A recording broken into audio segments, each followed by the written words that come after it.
साबित कर दिखाएंगे कि कक्षा में सिर्फ यही एक विद्यार्थी है। हम सब तो ऐसे ही हैं। नहीं नहीं, ऐसा मत कहो इसके बारे में, प्रिंसिपल तक की पहुंच है इसकी। लेकिन प्रिंसिपल सर तक पहुंच कैसे हो सकती है इसकी? कहीं ऐसा तो नहीं कि प्रिंसिपल सर के जूते चप्पल मुफ्त में सिलता हो?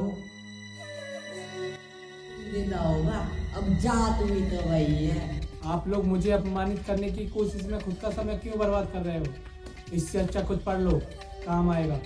वक्त का दुरुपयोग नहीं, वक्त का सदुपयोग कर रहे हैं भीमराव। और जिन लोगों को उनकी हैसियत नहीं पता, उन लोगों को हमें उनकी हैसियत बता देनी चाहिए।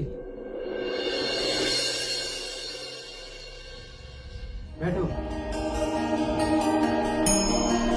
बच्चों, आज स्कूल में कोई पढ़ाई नहीं होगी क्योंकि एजुकेशन डिपार्टमेंट से कुछ ऑफिसर आ रहे हैं। तो हमारे कॉलेज के 11वीं 12वीं के कुछ छात्र उनका स्वागत करेंगे। तो उसके बाद वो लोग पढ़ाई के बारे में कुछ सवाल जवाब करेंगे। तो मैं उन विद्यार्थियों को चुनता हूँ और वो यहाँ आकर खड़े हो जाएं। सुधासी कुलकर्णी, आओ।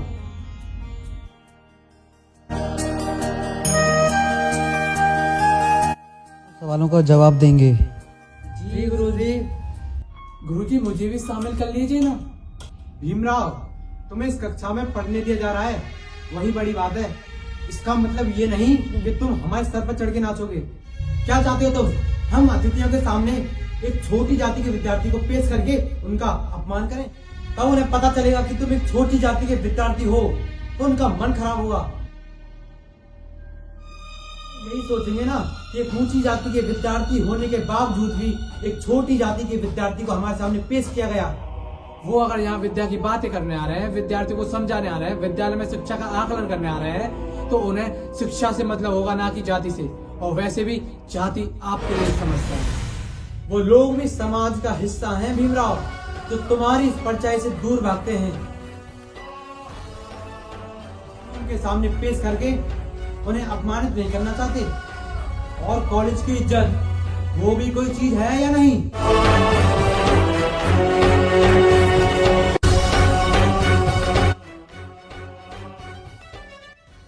अतिथिगण आ चुके हैं।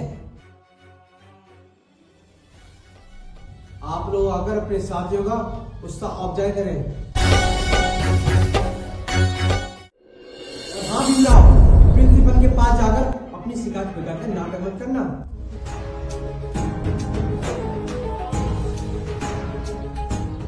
क्या है ना, अतिथियों के सामने कॉलेज की लाज रखना एक अच्छे विद्यार्थी का कर्तव्य होता है।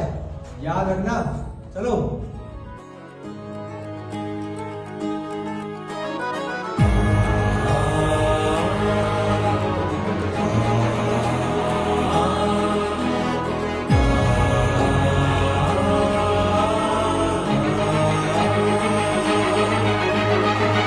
संविधान का है तू ही शिल्पकार, तू ही शिल्पकार, तू ही शिल्पकार। तूने ही सिखाया है समानता का सार, समानता का सार, समानता का सार। राष्ट्र संविधान का है तू ही शिल्पकार, तूने ही सिखाया है समानता का सार।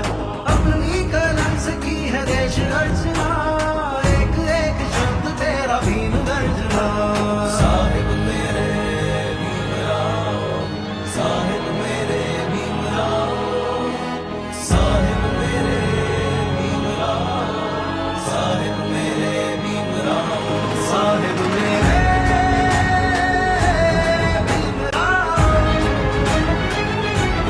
साहिब मेरे भीमराव।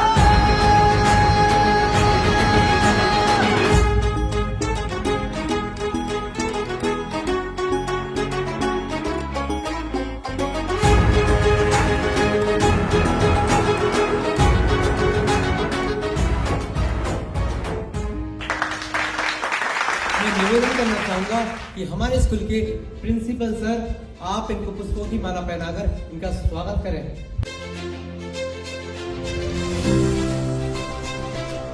माननीय अतिथिगण, हमारे सभी छात्र मेवाती हैं, किंतु सबकी परीक्षा ली जाए ये तो संभव नहीं। इसीलिए इन सब में से जो बेहतर है वो चुनकर आपके समक्ष है। तो ये है नरोत्तम जोशी, सदासु कुलकर्णी और मनोहर शास्त्री।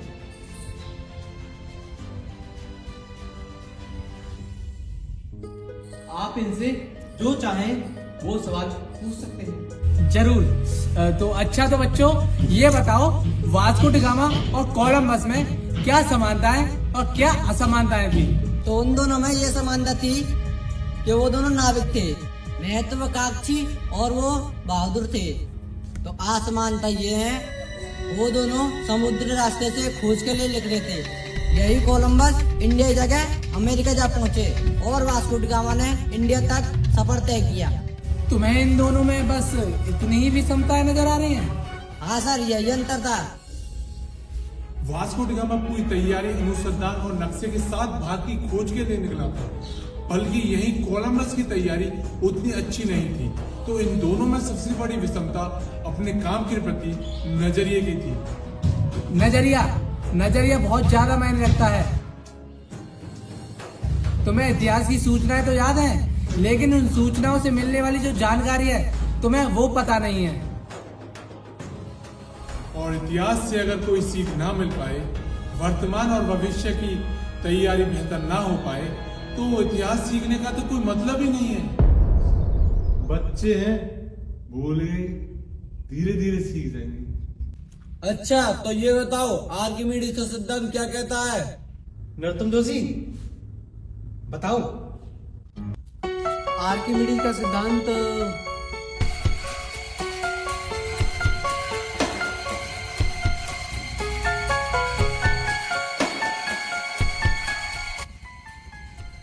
आर्किमिडीज का सिद्धांत कक्षा में पढ़ाया था ना, बताओ। जी गुरुजी याद है, पर पेट में पर जवान तक नहीं आ पा रहा।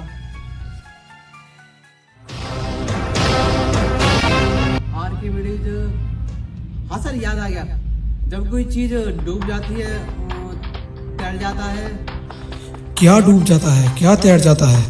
और लकड़ी तैर जाती है और आप, हम, लोहा पत्थर डूब जाते हैं। लोहे का जहाज तो पानी में तैरता है, वो तो नहीं डूबता। सर लोहे के जहाज को पानी में उतारने से पहले उसकी पूजा की जाती है और भगवान का आशीर्वाद लिया जाता है। और सर भगवान के आशीर्वाद से तो पत्थर भी तैरने लगता है।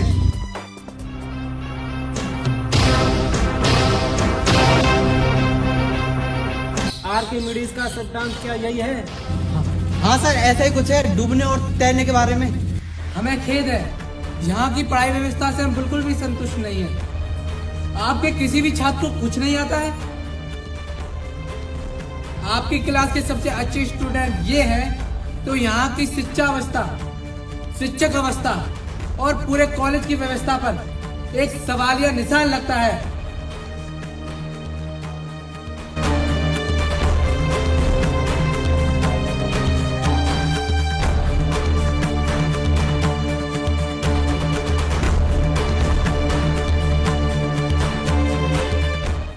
हमारा इस कॉलेज का दौर संतोषजनक नहीं रहा। क्या पढ़ाते हैं आप, क्या करते हैं आप?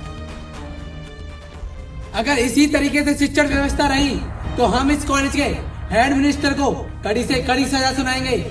चलो।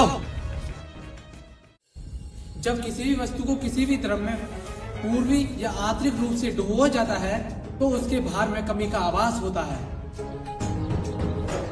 भार की ये कमी वस्तु द्वारा हटाए गए द्रव भार के बराबर होती है, जिसमें वस्तु पर नीचे से ऊपर की तरफ बल लगाया जाता है, जिसे उपप्लावन बल कहा जाता है, जो वस्तु द्वारा हटाए गए द्रव भार की बराबर होती है। इसी कारण कोई भी चीज पानी में तैर सकती है।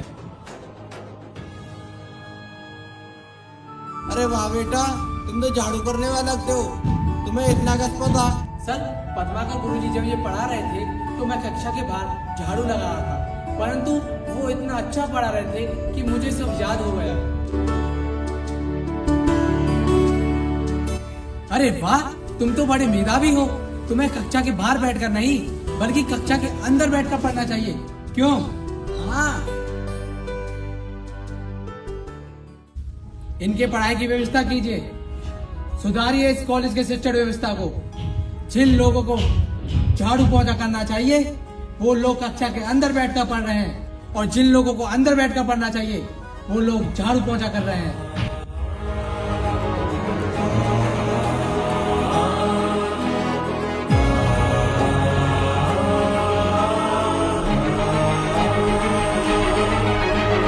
राष्ट्र संविधान का है तू ही शिल्पकार, तू ही शिल्पकार, तू ही शिल्पकार। तूने ही सिखाया है समानता का सार, समानता का सार, समानता का सार। राष्ट्र संविधान का है तू ही शिल्पकार, तूने ही सिखाया है समानता का सार।